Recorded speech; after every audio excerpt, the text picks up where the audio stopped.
Hey, keep an eye out for the golden star later in the video. Spot it and comment the timestamp and you'll get a shout out in the next video. Okay, guys, it is raining outside. I'm sitting comfortably, well, I'm lying down comfortably in my bed, listening to some like lo-fi. I feel really good, I feel super chilled, I feel very comfortable and relaxed, and I'm kind of excited to get into this one, to be honest. Real quick story, or side note thing, I may have lost like an hour and a half of audio, and I had to like scrap it because I tried to put an audio effect onto it, and I forgot to save it beforehand, and then it had like this error pop up, and then I just lost the whole thing. So yeah, that happened, but that's not why you're here. We're here to get into some questions and just to kind of chill out and relax. Hopefully you're having a good day so far, and yeah, without further ado, let's dive right in. The first question is, how did you come up with your channel name? That's a good question. So my friends call me Kraken, and it's almost like a play on my actual name, which I don't think I'm gonna put out into the internet, maybe not just yet at least, just for like privacy purposes. But yeah, my friends call me Kraken for short, as like a nickname. I don't know why, I don't know who came up with it, but they just started calling me Kraken, and it kind of stuck, so I decided to try and make like a gaming channel called The Kraken Plays, and it had kind of like a nice ring to it, and I was like, yeah, I kind of like that, and it's still mostly faceless, which is nice, so I still have like that privacy, which I really like. Yeah, I prefer if people didn't like know who I was exactly. Like I just like my privacy, and I wouldn't want people like, I don't know, like putting me in the spot or like asking really awkward questions. I'm a little bit of an awkward person, to be completely honest. I'm pretty shy, like as a person in general. But yeah, I don't know. I guess to kind of get back to the question, yeah, that's why the channel is called The Kraken Plays, because it's kind of like a play off of my actual name. You probably won't be able to guess it, but I'll give you a little hint. It starts with a K, and yeah, anyway, that we'll leave it at that. But anyways, the next question is, what made you start creating content in the first place? Honestly, I really actually enjoyed like video editing, and I enjoyed playing games, and I kind of like talking. It feels pretty good. It's pretty therapeutic for me. Like I just like letting my mind wander and just going on these rambled tangents. I don't know, and I guess I've got like a lot of like stories, and I've got a lot of like life experience as well. Like I've been through a lot of things in life, like good and bad, and I think it would be cool, like, because I know back in the day I wish I had someone I could like listen to kind of, you know, not have to go through all the hard lessons and hard learning things. So I don't know, I think it would be, I think it's kind of, if it can help someone, that's pretty cool. I really like that idea. It may not. It may, or it also may not. Either way, I just do it because it feels good. Like I make videos because like even like I'm not getting paid to do this. I just like doing this, you know. Like I don't have a huge following or anything. It feels good. I like it, man. I like the whole process of it. And also like with the whole video editing thing, I kind of enjoy just like cutting things down and trimming it down. And I've got a lot of creative ideas in my head that I can kind of let my mind go wild with like what I want. Like I'm always thinking of like jokes of like, oh, it'd be funny if like this camera shot was like kind of quickly zoomed into someone's face, and like there was a funny sound effect that plays out. Like I'm always thinking of things like that in my head, and video editing kind of allows me to, I don't know, just be able to do that. It feels good. Otherwise, I don't know, like that's just how my brain thinks of humor, is like real visually and audibly with like camera angles and actions, and yeah, I don't know, that's kind of what goes on in my head anyway. I don't think everyone, like, well, not many people might have that. Maybe they do, maybe they don't. I have no idea. But that's just the way that I am, I guess. So it's kind of nice just to be able to get that creative outlet, I think. Yeah, that's exactly what it is for me. It's just an outlet, really. I enjoy doing it. It's an expression, a freedom of expression, I guess. But yeah. Going on to the next one.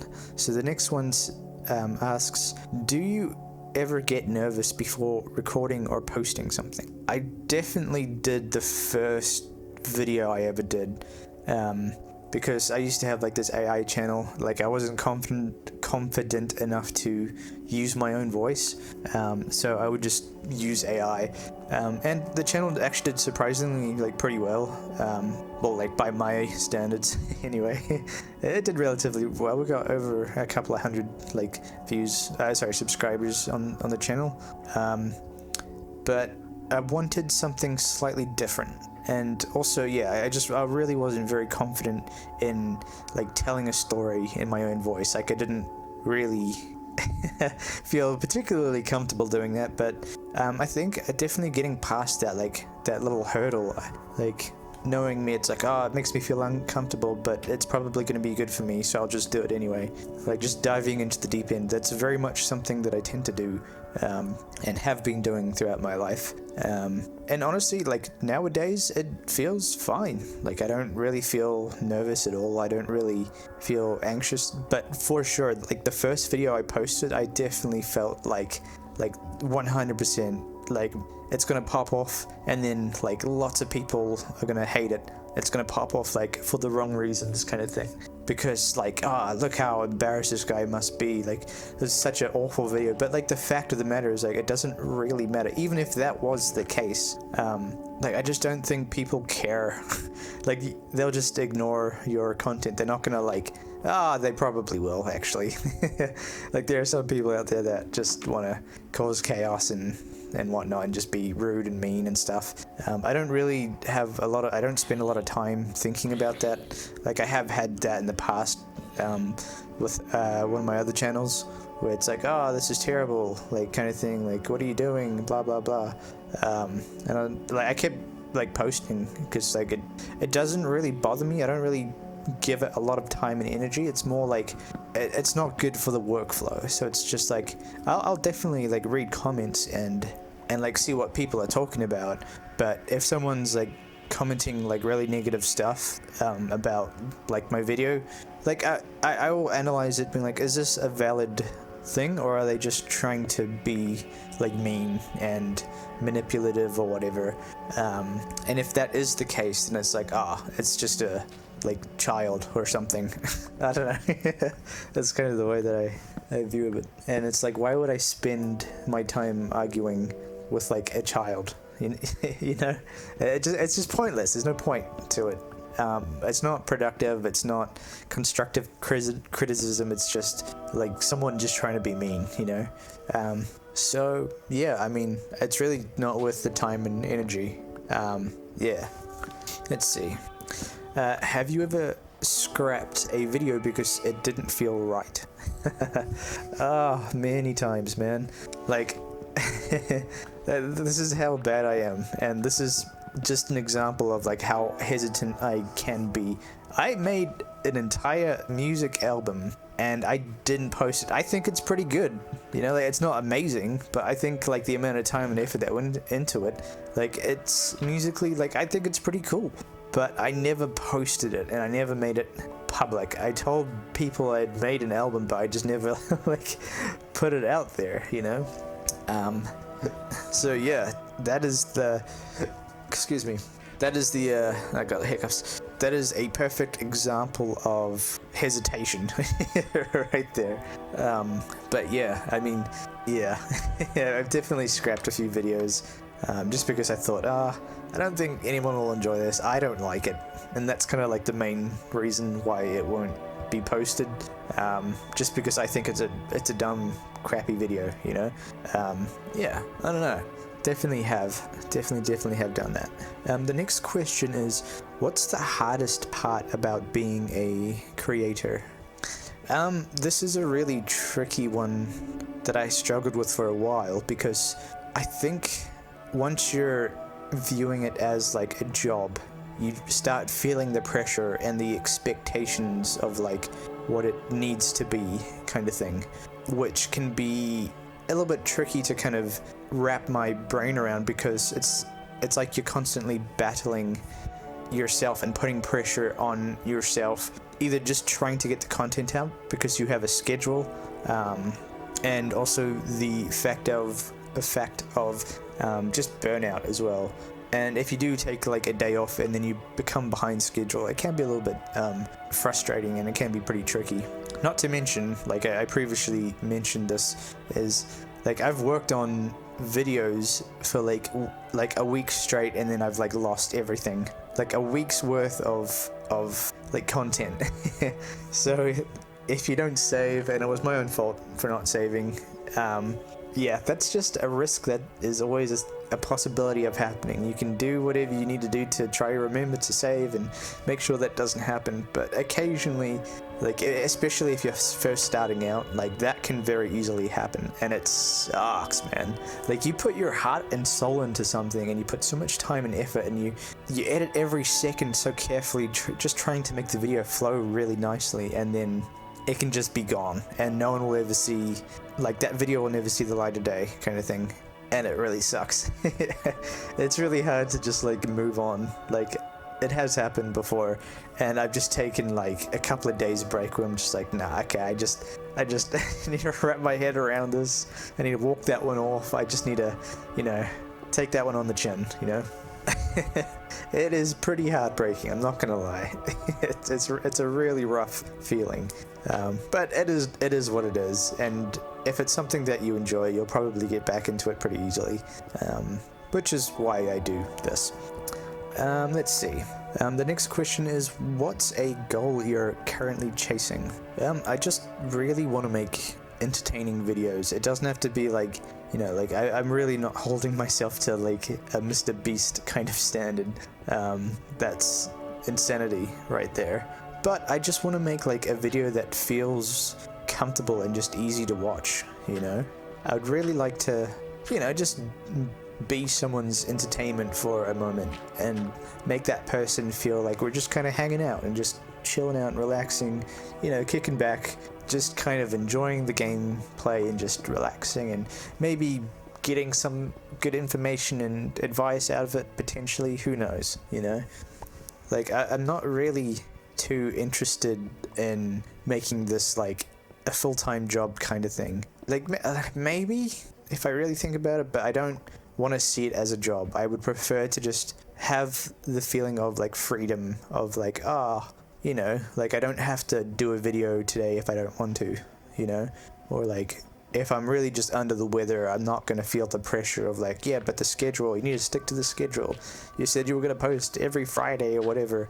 Like I kind of want to have the feeling of like, I just kind of miss it. I just kind of feel like making another video, yeah, it's not something that like I'm doing for like lots of money. Like I've got financial things in place that are helping me out, so it's not really about that. It's more just having fun with it, I guess. It's kind of like my own selfish thing in a way. Like I really am doing it for me, probably mostly, but also, I mean, I would like to make other people's days better. I think that is just a bonus that I do kind of strive towards, but yeah, I think it definitely is more of like, I just want to do this kind of thing. So yeah, let's see, what else do we have? How do you deal with burnout or creative block? That's a good question. Creative block is a difficult thing because it's so uncontrolled, like it's just like a feeling, and it's like inspiration, and forcing yourself to do something that you might not feel like doing just doesn't work very well for me personally. I think creative block is something that you can't rush. If you're having creative block, I find myself like, if I try to just lock myself in a room and just do it, it doesn't turn out very good. Like, yeah, you can get a little bit of progress, but it's never my best stuff. Whenever I'm in that situation, like same thing with music. Like when me and my friend were writing songs, the most fun songs and like the ones that people seem to like the most are the ones that we were just having fun with it, man. Like we were just feeling creative and just like we were just hanging out. Just we weren't like yeah, we had a goal, but it was more like we're just hanging out and like throwing ideas back and forth because it was like fun, you know.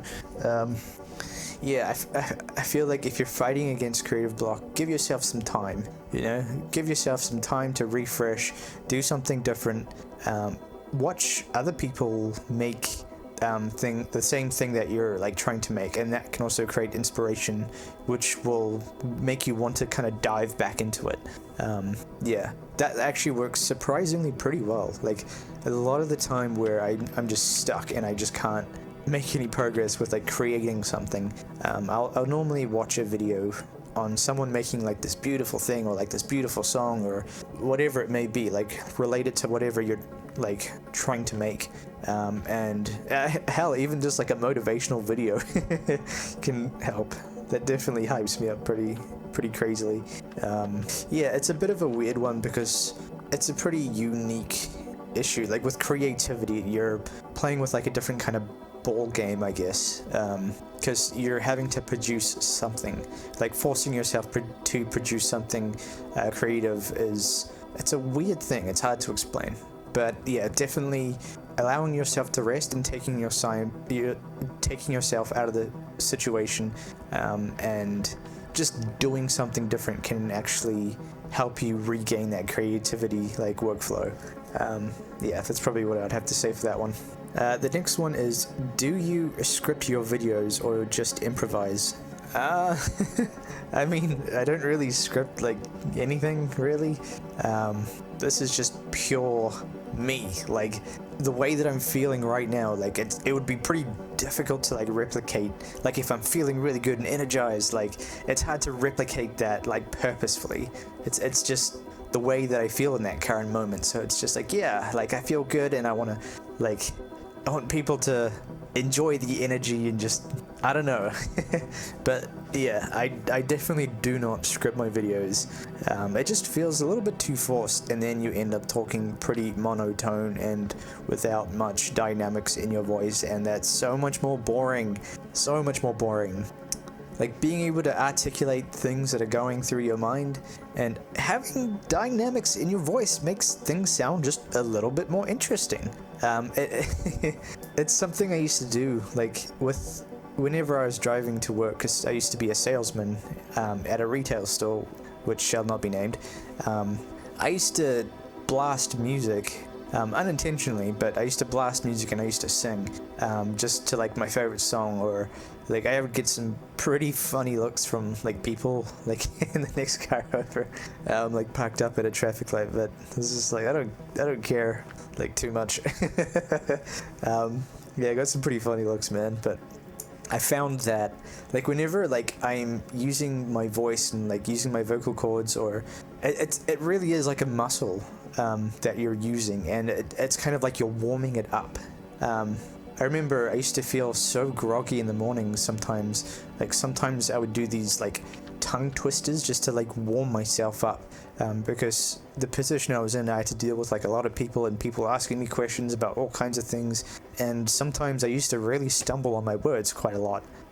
So I would do these little warm-ups, so I found that it really helped me just get that information out there, and it also helped the creative like thought process a lot better as well.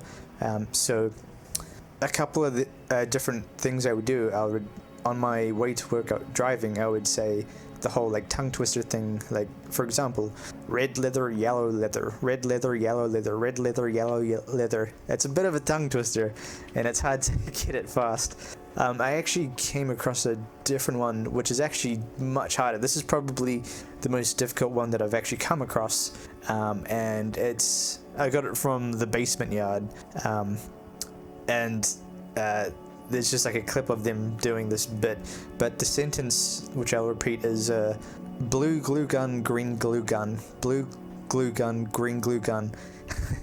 Okay, you try saying that very fast. It's actually pretty hard. Like blue glue gun, green glue gun, blue glue gun, green glue gun. It's it's really hard. Like, yeah, honestly, like press pause and just try it out. It's really hard to say it very quickly. Also, I believe like there's one for like, I think it's like Scottish people or Irish people or whatever. I don't know, but it's purple burgle alarm. If you say it with like a accent, it's like more difficult to say, like purple burgle alarm. But if I say it normally, like purple burgle alarm, it's not that difficult. But with a certain accent, I think I can never remember which is which. I always get confused with like which accent is which. But yeah, with a certain accent, it like a lot of people struggle to say that sentence. But it's a nice little tongue twister as well to like kind of practice. But yeah, let's see. The next one is, if you could collaborate with anyone in the world, who would it be? I don't know if I would collaborate with anyone, but people that I think are like really cool and like some channels that I like have such high like viewing of is like Corey Kenshin. He seems like a really like solid dude just in general, and Jacksepticeye. Like he's just like a pretty down to earth chill dude. Like a lot more with his newest stuff. They're a little bit more less like shouting kind of thing. Like don't get me wrong, it's very entertaining. I'll watch both of them, but yeah, I don't know, he just seems like a cool dude, you know. And yeah, I would love to be able to like learn a few things off him. But I'm pretty shy, so I probably won't make that happen, and I wouldn't attempt to make anything like that happen. But anyway, yeah. The next one is, what's the biggest lesson you've learned since you started creating? People's attention span. Being able to, it really is like an art to keeping people's attention and keeping people's intrigue. That's a really, really important thing. In the YouTube terminology, it's called retention time. Like how long are people staying and watching your videos for, basically. Like when are people clicking off?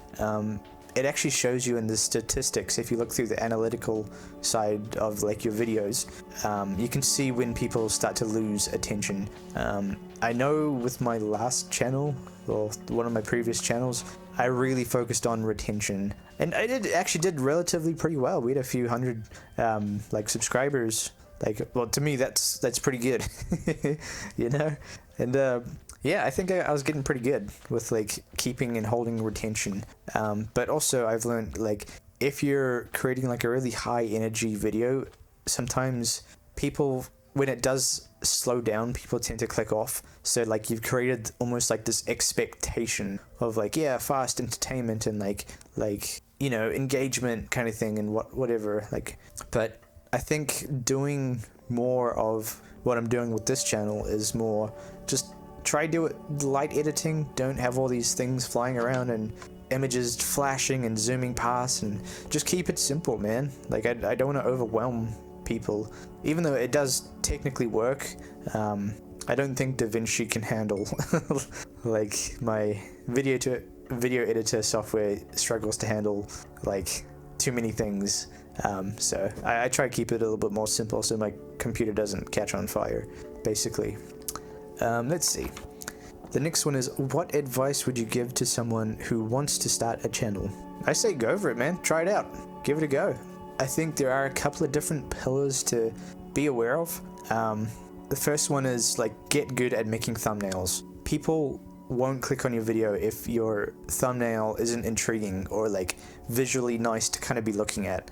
Make the thumbnail very clear on what you are stating it's going to provide. So don't clickbait too much, because like clickbait does kind of work if you do it subtly and if you do it like not too crazily, just to kind of create some kind of intrigue. I think that's good, but I think people definitely can overdo it like way too much, and then they end up clicking the video and then clicking off, because it's basically an advertisement saying, hey, this is my video, this is what you should roughly expect out of the video, this is the question that I'm going to be answering, or whatever. Like, it needs to have like something like that of like why it's there, you know, and what you can provide to the viewer. Like, what are you ideally going to tell the viewer about in the video with this thumbnail? Like, because if they read a title that's like how to play pool like a master or whatever, and then it's like a gaming video, you know, like it's just very misleading, and people are not gonna stick around for very long, because it's like, what the heck, like this is not what I want it to be, like this is not what I'm looking for. Like the intrigue's just gone, and they feel like they've been scammed. It's like, oh, I got tricked, you know. So yeah, yeah, thumbnails is extremely important. The next pillar is audience retention. What kind of style video are you wanting to make? Is it going to be like high energy, like lots of things flying around and zooming past the screen and like zooming out, zooming in? You know, like what style are you kind of going for? Are you looking for like something simple and clean and just easy going, but cutting out all like the nonsense? Or are you wanting to do some extremely light video editing with some very basic cuts to make it a little bit more personal, I guess, by not having all these flashy fancy things? Like there's different types of styles that you can do, but something I definitely have learned is like once you've created like a high energy thing, it's really difficult to kind of maintain that, because if you start to slow down in the video, people tend to feel that it's slowing down, and then they're like, it just feels like it's kind of boring for some reason out of nowhere. So what a lot of people do is like they'll make it really crazy and extremely like engaging in the first like 30 seconds, which does actually work, right? And then some people might stick around just because of that alone. But also a large portion of people will tend to just move on if it does start to slow down, because it's like, oh, I was expecting this. It started like this and they've just lost it, you know? That's kind of like the cold hard truth of it. So don't set your expectations too high or too like energetic, unless that's what the video requires, you know, like it depends on what you're trying to do. And a next really important pillar is sound effects. Like putting sound effects to like an animation goes a long way. Like what kind of music do you have going? What kind of sound effects do you have? Sound effects and background music definitely create a little bit more of an engagement, I guess, and should not be underestimated. But again, it does depend on what kind of style that you're kind of going for trying to make a video. But yeah, just to kind of summarize real quick, thumbnail, very, very important. Audience retention, very, very important. Sound and background music, very, very important. Should not be underestimated. It's extremely powerful. So this next question's interesting. This next one was asking, do you think people are more connected or divided because of technology? Took a little bit of a turn and different type of topic, but yeah, I do think technology has definitely divided people from being face to face, for sure. Like, I definitely remember, like, a lot of people had phones, but they weren't as engaging as what they are today. You know, like people have so much like science going into like trying to keep your attention, like with phones and that kind of thing. Like I remember I used to have a flip phone and it just had like buttons on there, you know, and I feel like people, to be honest, I think people were just very bored, you know. I feel like people were just very, very bored, and they were just trying to find something to do to keep themselves entertained, which is why it's like, well, I don't have anything here that's going to entertain me, so I'm just going to go out and like try hang out with some friends or go out and see what other people are doing, kind of thing. Nowadays, it's very like I'll send a message to someone, like send a GIF, and then it almost feels like I've already hung out with that person just from like that one message, I guess. Yeah, I don't know. It's kind of hard to explain. I don't know if I'm doing a very good job of explaining. But I definitely do think technology has had a pretty huge part on people not going out of their way to like make plans with people and like wanting to go to their friend's house just to hang out, kind of thing, as much. Obviously it still happens, but I just think the internet has made things a little bit different in that point of view, I think. But anyway, let's see, what else do we have? This next question is asking, what's a moment in your life that completely change your perspective? So I don't know if you've ever been through like a really rough and crazy storm. Like I remember I was actually just a kid, and I thought I had like so many problems and issues going on in my life, and to be fair, some of that was valid. But I remember like I was like, oh, I've got so many things on my mind, and I just like got all these complications going on, and I'm just trying to figure out life. And then I remember we had this really, really crazy storm. I think there was like a tornado and like thunderstorms, and it was just raining, and there was definitely like a moment, and it was late at night. I remember the wind was howling and the thunder was going crazy, and there was lightning like lighting up my whole entire bedroom. And I remember having the thought of like, you know, like, man, that wind's really strong. Like it probably could, if it gets any crazier, it probably could actually like blow this house over and kind of rip it out of its foundation, because it was really, really windy. And it was like this feeling of fear, and almost like a reminder of like how small I am in the world and how insignificant I am in the world. You know, like Mother Nature is crazy, man, and she don't care if like a house gets demolished, kind of thing. And I remember thinking like, yeah, I'm thinking of all these like complications in my life, but like just here right now, I just feel so incredibly insignificant and small. And it definitely was a perspective shift of like, oh, I'm not as important as I think I am in this world. Like I could like be taken out, and you know, no one would really know apart from like our immediate family, and that would just be it, you know? So it's like, you almost like, it was like a moment in time where I was like kind of respecting the authority of like Mother Nature, I guess. It just sounds like a hippie. But it's true, man. It's like, I am very small and I'm very insignificant, and there's something almost like beautiful in like fearing this chaos that's going on outside. And it sounds kind of strange, but in a way it definitely got me thinking introspectively, I think, about a lot of things unexpectedly. But yeah, it was pretty interesting to me. The next question is, do you think time feels faster as we get older, and why? The whole like, and why is like, so you do think this, why? I think time just gets faster because we are so set in our routines, and like we just do the same thing over and over. It's almost like you're going into autopilot.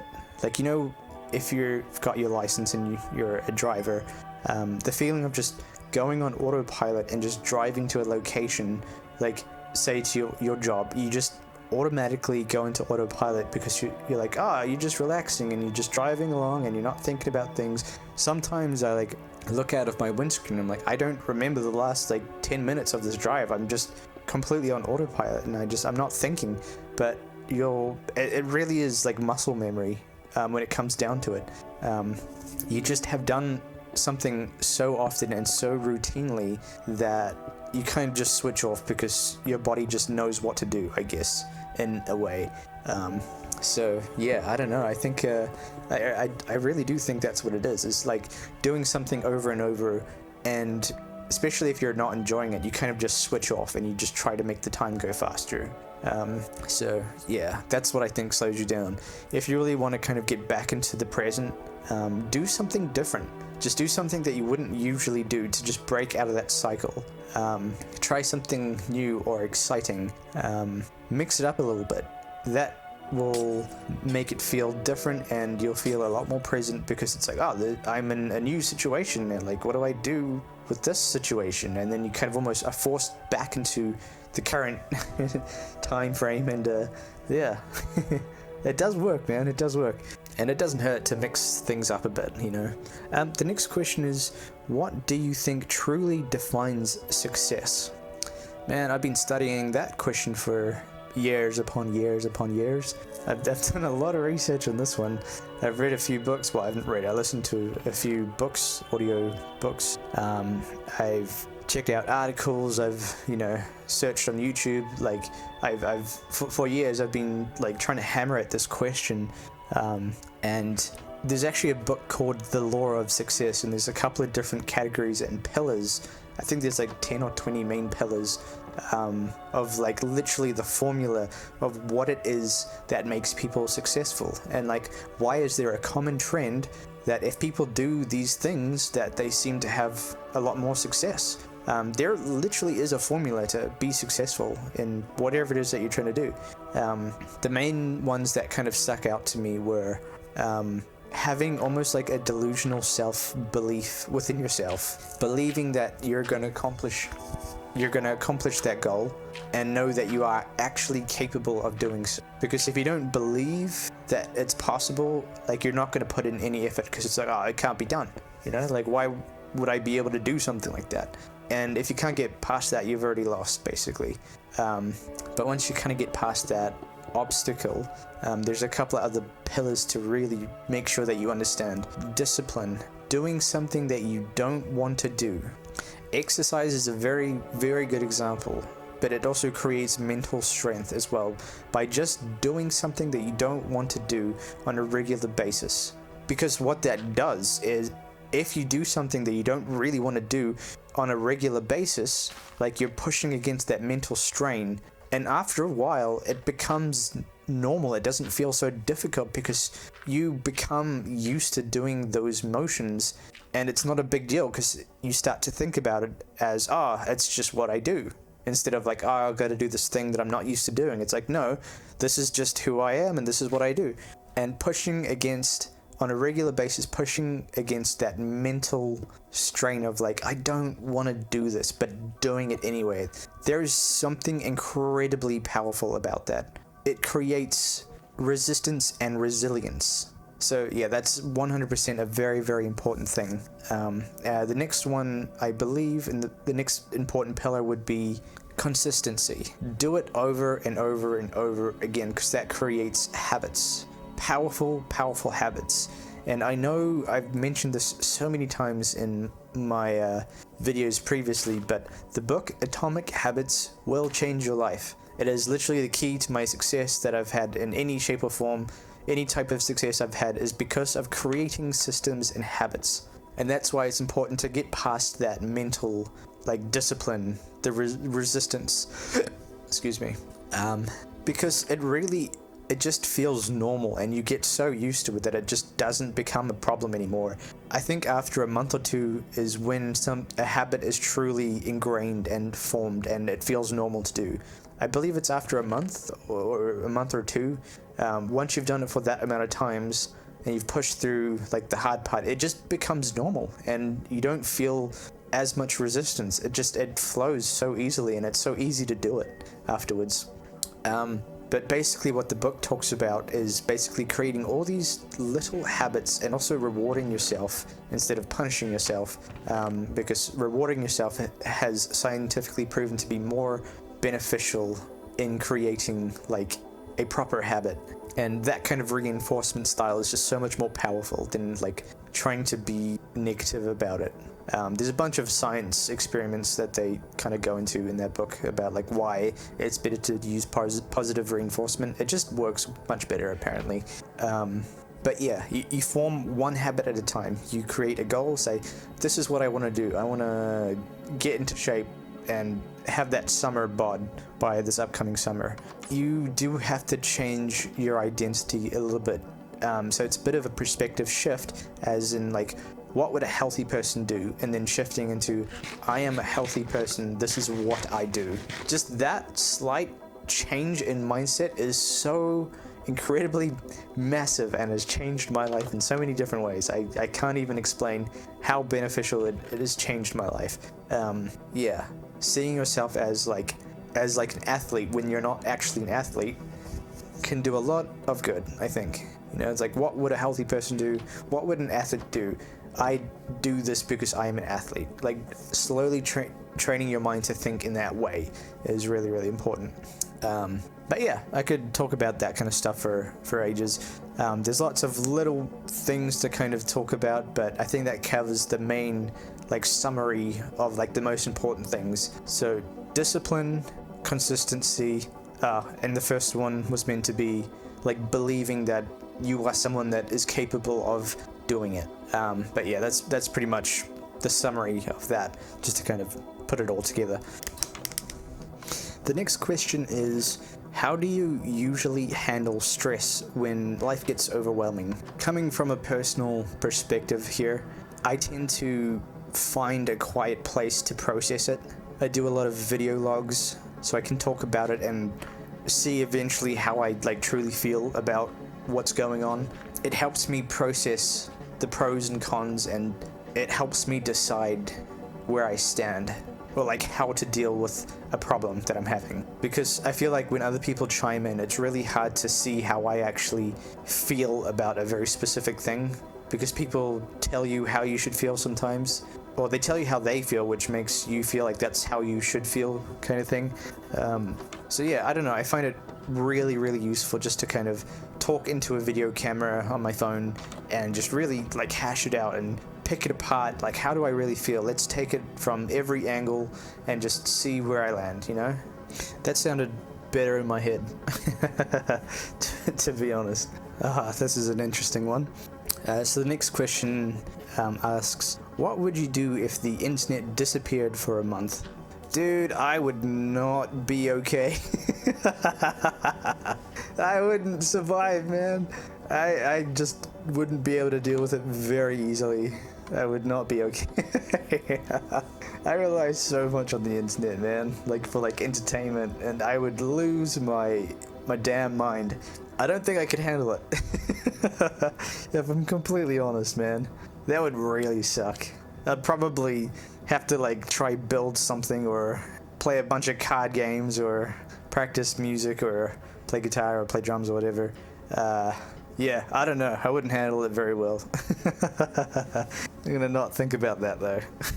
The next question is, would you rather explore space or the deepest parts of the ocean? I do have a bit of a pet peeve with this question, because, well, I have an issue, I should say, because it kind of goes both ways though, now that I think of it. It is kind of relevant for both sides. So the whole issue is, we don't exactly know and have discovered everything there is to discover, even on our own planet, right?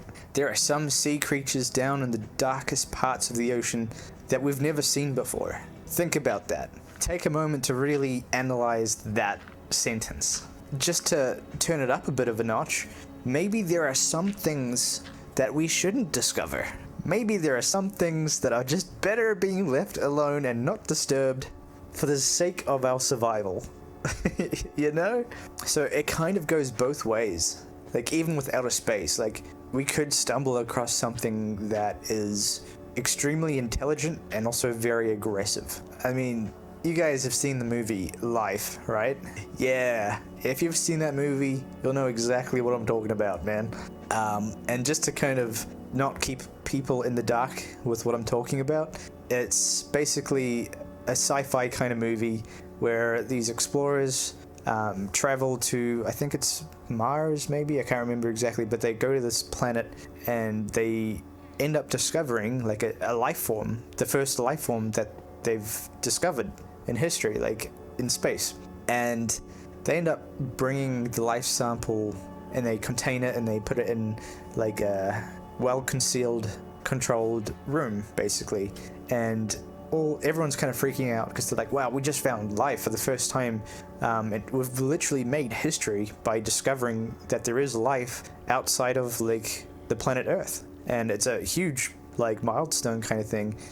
So scientists, a lot of these scientist people are studying it, they're analyzing it, and yeah, basically one of the scientists end up doing an experiment with an electric zap, and they zap it, this life form.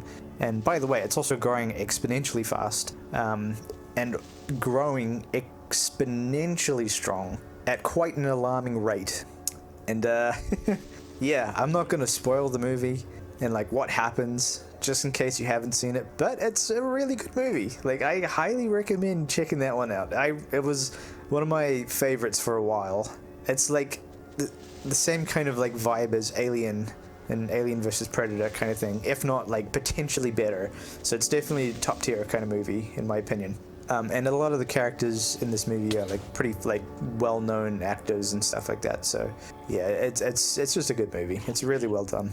The next question is, what's a go-to guilty pleasure song or show? There's a couple, but the one I'm gonna pick is called Slow Dance. I forget the artist. Hang on, let me see if I can find it right now. Give me a moment, because it's worth it. Okay, let's see. It's Slow Dancing in the Dark by Joji. There's actually a really cool video, I believe, going around on TikTok. It's this guy playing one of the new Spider-Man games, and you can actually hook up your Spotify music playlist to the game, so you can just, you know, web around and sling from building to building while playing music, and it's actually a pretty good time. But he did one where he was playing that particular song, and there's like a feature in the game. I'm not too familiar with it myself, but there's a feature in the game where you can do this move where you kind of throw your hands out, and like there's like this explosion that is like slowed down in slow motion, and you can kind of move the camera around the character, and it just looks so amazing and epic. And he lines that up to like song requests, because I think he's a live streamer, and man, I don't know his name. My friend actually showed me this dude, and it's really cool. I'll have to find the name of this dude, but yeah, it's really, really epic. When that drop hits, when they sing like that chorus and like builds and it gets to that point, and then he does the explosion move, and like everything slows down, the camera kind of like swerves around the character while in the explosion. Oh, dude, it's so cool. It's just so cool, man. Oh, it's just, yeah, it's so good, man. Like, that is such a good idea as well, just to be like taking song requests of like while playing a game, you know. It's really chilled out, and it's pretty just relaxed, the whole thing. But yeah, it's a really good idea. Kudos to him. This is a pretty wild one, but we'll go for it. This question's asking, if aliens landed tomorrow, what would the first thing you'd ask them? I guess I would try to compare our way of living, you know? I would ask about like their home world, I would ask about their technology, I would ask about just everything, because it's literally like a new species of like life that we were unaware of. So, I mean, we'd try to learn as much as we could, really. Like, it would be pretty cool to like learn as much as I could without getting like ridiculous and opening up and doing all these science experiments on them and stuff. Like, we'd probably need to chill out on that stuff. You know. But I don't know, I say that because I know there's like a lot of different ways of living life. You know, if you think about like different types of cultures all around the world, like if you watch the YouTube channel Yes Theory, how they travel around pretty much the entire world and go to all these crazy locations for like these stories and whatnot. Like, they even travel to like the most isolated places and just wherever, you know, whatever sounds interesting.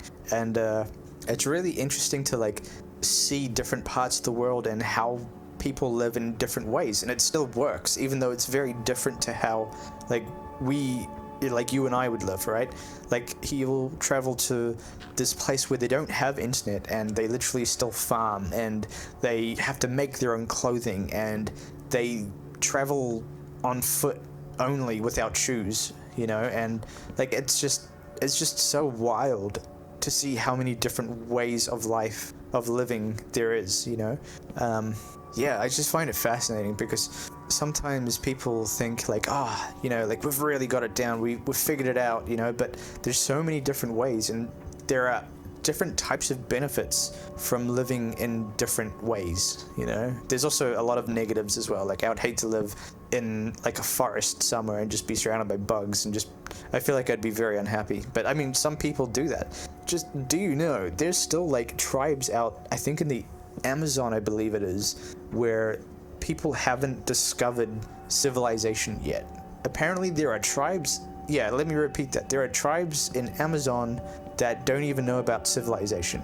How freaking wild is that? Like, if you showed them your cell phone, they would probably like try to kill you or something, because it could be like an extreme imminent threat for them. You know, it's like their survival will just kind of kick in, their survival instinct. Yeah, that's pretty wild stuff, man.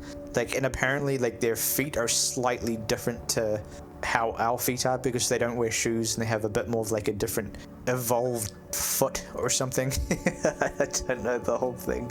But I guess it kind of makes sense though. Like if you're climbing trees and if you're running around and climbing like mountains and stuff, then you know, I guess your body would have to evolve and adapt to its environment, right? I always find that kind of stuff really interesting. It's so wild to like think about that. It always blows my mind whenever I think of that. And that will actually bring us to a close. Yeah, if you've made it this far, I just want to say I really genuinely do appreciate you if you've made it this far. I hope you're having a good day. Hopefully I can make it just a little bit better. And hopefully I will see you in the next video. Cheers!